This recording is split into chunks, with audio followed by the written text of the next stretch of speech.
Hi guys, so I just had an awesome haul that I just have to share with you.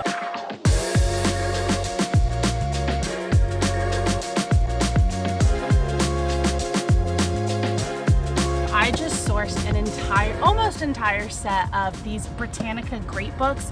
If you've ever seen these before, you kind of know these are worth some money. They can be worth money individually.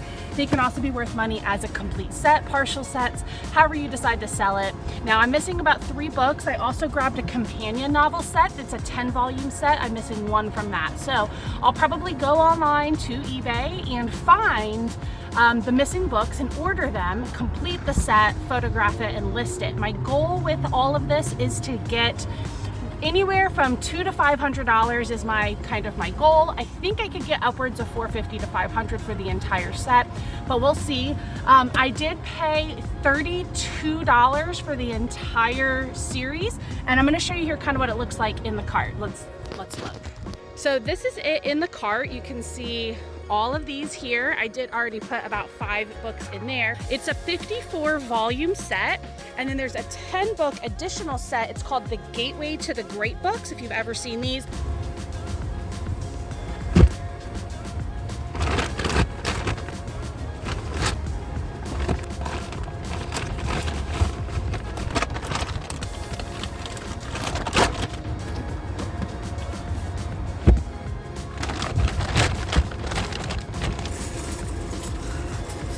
Hey guys, so this is going to be kind of a weird hodgepodge of content on this video. Today we're going to be talking a little bit about the Britannica Great Books series that I purchased, and I'm going to show you a little bit of what that's looking like so far. I am going to show you the intro to me getting that whole situation started as far as buying it, comping it, and showing you a little bit about what those look like. Now for the second half of the video, we're going to do a small Q&A because I realized halfway through making this little video that I just was not going to be able to finish it with a conclusion. So we're going to wrap up with a Q&A here at the end.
Well, let's go ahead and open up this search bar, and I already actually had searched for this earlier not too long ago, so we'll just go ahead and click on that. It's just Britannica Great Books 1952. I don't want to put in set or complete or anything because I want to just see like what we have when you type that in. So starting off, we have 946 results, and as you can see, it's going everywhere from full sets to single books to small collections here.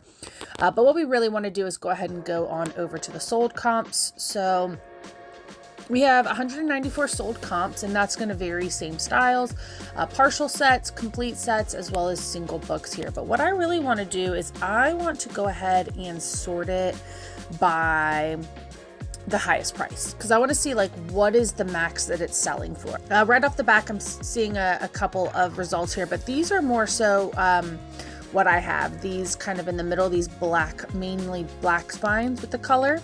So you have 600, 485, coming down. Again, none of these are what we really have. So here's another set, this 375 for a complete set, and that is what we have are these, I believe those are them. Yeah, and mine are actually in much better condition than those are.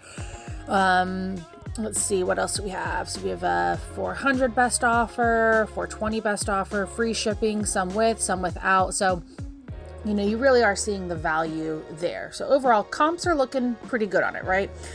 Let's go ahead and go out and come back in and do the individual books that we're going to need. So let's see, I have it here. I need number 18, number 40, and number 46. And then I need another one. So let's type in 1952, and then let's type in the number just 18 and see what pops up. So I'm going to go ahead and sort it through lowest price. And I believe this is the book that we need. So that's number 18 for $14.39. Now, what ultimately I really want to do is I'd like to buy the books that I need from one person. So I think what I'm going to go ahead and do is actually go back out of just sorting by best match, because you see a lot of these people are doing these singles. So you see here, now this isn't the one we have, so we don't want to look at that one. Let's look at one that we need, like these ones. So let's see what this description is saying. It's prices for each volume. So let's see, they don't have number 18, they don't have number 40, nor do they have number 46. So none of the ones that we need. Here is sold individually. Those aren't the ones. Those aren't ours though. You guys gotta be mindful of which one you have, because there are some different printings here. Okay, so here's one. Singles. See what's going on with these images. They look like they're kind of damaged. They wrapped in plastic? I can't tell. Okay, so let me see what this is all about. Why is this saying 1986? 28th printing, 1986. So let's see what printing we have here. So ours does not have a printing number, so I'm not quite sure. They also do not have any of the ones that we need either. It looks like 18 is sold, 40 is sold, so it just doesn't even have the ones we need. So this might take a little bit of time, so I'm gonna just kind of like keep searching and browsing here and trying to figure out if there's a listing that we can grab these from.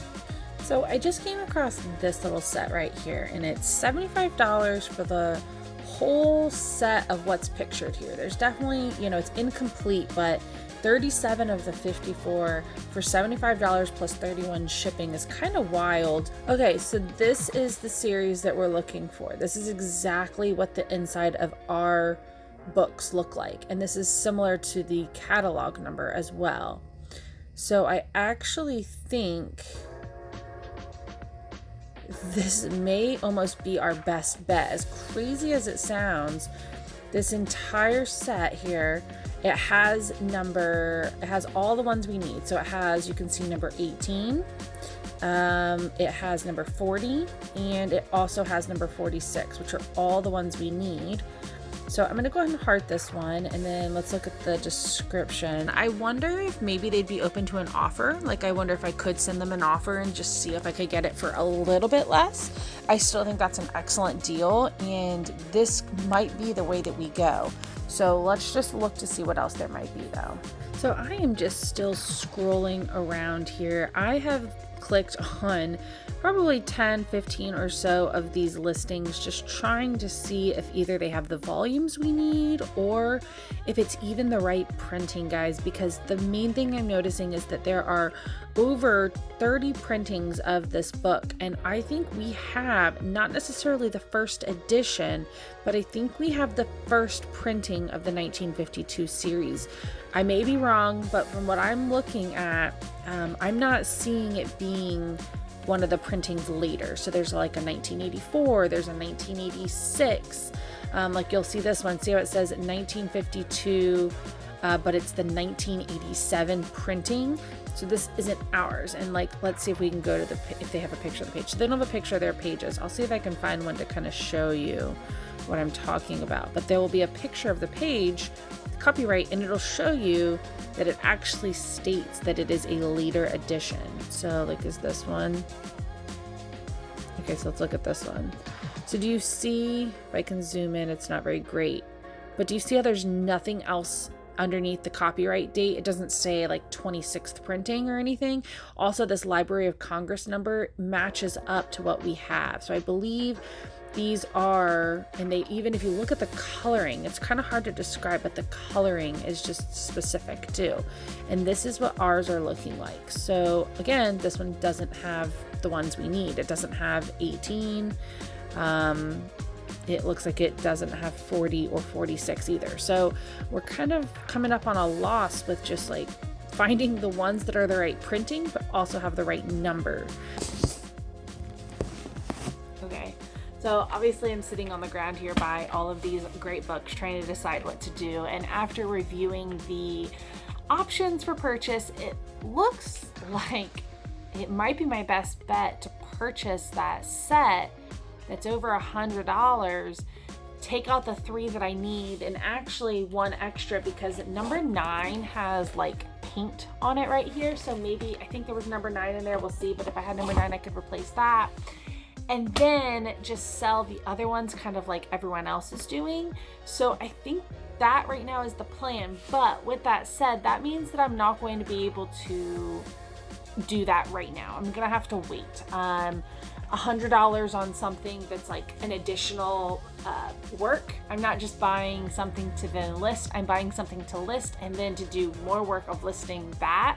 I think I'm gonna hold off on that. So this is actually gonna be kind of an incomplete video, unfortunately. So if you're watching still, you'll know that this is going to be a little pause in the Britannica Great Books saga, and we'll pick this up and I'll give you guys a conclusion a little later in the next few weeks on a future video when I'm able to purchase that set, receive it. It's gonna take, I'm sure, like a week for it to even get to me, and then put it together, and then I will photograph it and list it, and I'll share all that footage with you guys in the future. So with that said, that means we need something to do for the rest of this video. So we are going to do a little Q&A. I'm going to post on my Instagram a Q&A, ask me anything, and I will then respond to the questions live here on camera. What I went ahead and did was posted up a Q&A request on my Instagram. If you're not following me on Instagram, I do recommend you do that since I post a lot of behind the scenes stuff there. It is the same screen name, Resell Maven on Instagram. So I received 5 questions, so I'm going to go ahead and answer those real quick and just wrap up this video. I will be back again next week with a better video than this week. I know this was kind of a weird random video, but I am going to be hopefully putting together a much more inclusive selling on whatnot video next week, and I wanted to put a little bit more time and energy into that one. So the first question I got was, what is the hardest part of selling on whatnot? Which is such an interesting question because I actually view whatnot as like a very easy platform to sell on, but I love live selling, I love whatnot. But if I had to think of the hardest thing that there is to the hardest part about selling on whatnot, I would say it is going live when you don't feel like going live. So life happens, and sometimes life kicks you and knocks you down, and you don't always want to press the record button and start a show. And so I think the hardest part is just like smiling through the pain, and kind of like, even when you're having a sad day or a tough day, having to really bring your A game and still sell or entertain or be positive when you kind of just want to be a negative Nancy. So that would be the hardest part for me selling on whatnot. The next question I got was, do you sell on Amazon? And the answer is no, I do not sell on Amazon.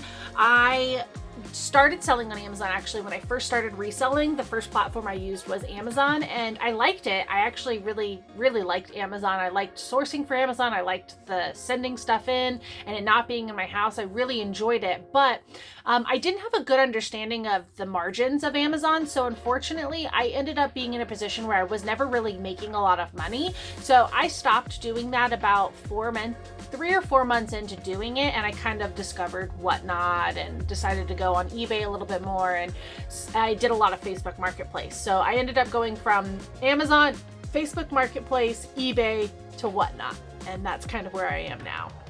Now I may do Amazon in the future, but just not right now. The third question was, what is your favorite thing to sell? And this is a really tough question because I have a favorite thing kind of just depending on what it is I'm looking at. So my favorite thing to sell overall probably is plush stuffed animals. I like doing the show. I love playing with the stuffed animals. I just enjoy plushes, and then shipping is very easy. So I probably like my overall well-rounded favorite thing to sell is plush. My second favorite thing would probably be like Disney pins or Disney items. Again, easy to ship, but I just really enjoy it. And then I would say books. So believe it or not, stuffed animals are probably my favorite thing to sell. Fourth question was, how do you not get exhausted from all the shows you do? That is another excellent question. I don't know. I'm a machine. I'm a robot. I have no idea. I was manufactured in a facility and I was never given a name. I don't know, really. I just do it. I just do it. I have my set schedule, which is Tuesdays and Saturdays. So anything I do outside of Tuesday and Saturday is extra and is for me. So as long as I'm doing my Tuesday and Saturday show, I'm fine, but I'm typically right now going live like 5 times a week, 4 to 5 times a week. So I just do it. I think the main motivation is just money. I'm constantly just trying to, make enough money and pay down debts and save. So it's like just the motivation is like just going live. But if I'm being honest and I'm really thinking about like what's the question? How do I not get exhausted from doing all my shows? I really have a good relaxation schedule where like I go to bed at an appropriate time. I drink a lot of water. I caffeinate appropriately. I try to eat smart meals when it comes to certain shows. Like I don't want to eat something too heavy that's going to weigh me down, but I also don't want to eat not enough. Then I'm going to be like exhausted and have a headache because I'm like don't have any energy in my body. So part of the times I am exhausted. I actually say that quite a bit in shows. I'm like, I'm so exhausted, but I love what I do. So it kind of helps make it easy to do. All right, and then last question was, why do you sell books? And there's a really simple answer for this. I do love books, I really do. But the simple answer is when I started reselling, for one, books fell into my lap. I casually during the pandemic started selling books, and then I realized like libraries were closed and schools were closed, and I actually still had access to books, so I just kind of started selling them. And then when I started sourcing, like actually going out to thrift stores to source, I noticed books were really prevalent. And so there was a high demand for it in my area, and I had a lot of access to books, and I still do, 3-4 years later.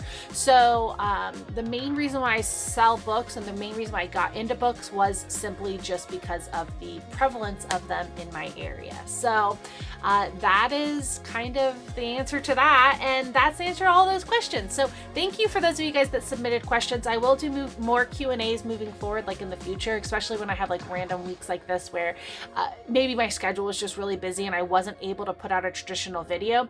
I thank you guys for following along. I do appreciate your support, and if you enjoyed the video, please like it and make sure you're following if you're not already.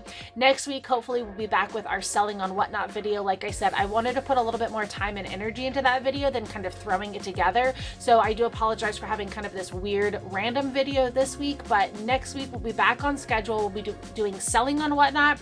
Then we're going to talk about shipping and customer service and kind of the behind the scenes of reselling. And then after that, we'll kind of go on to some of a different content schedule, but I wanted to do kind of the steps of how I sell on whatnot first and explain to you from start to finish what it looks like, and then dive into other things. So also guys, shout out to the son who was the star of the show today. But honestly, I really appreciate you guys. I'll catch you all next week. Thank you so much for watching, and have a great week until then. Bye.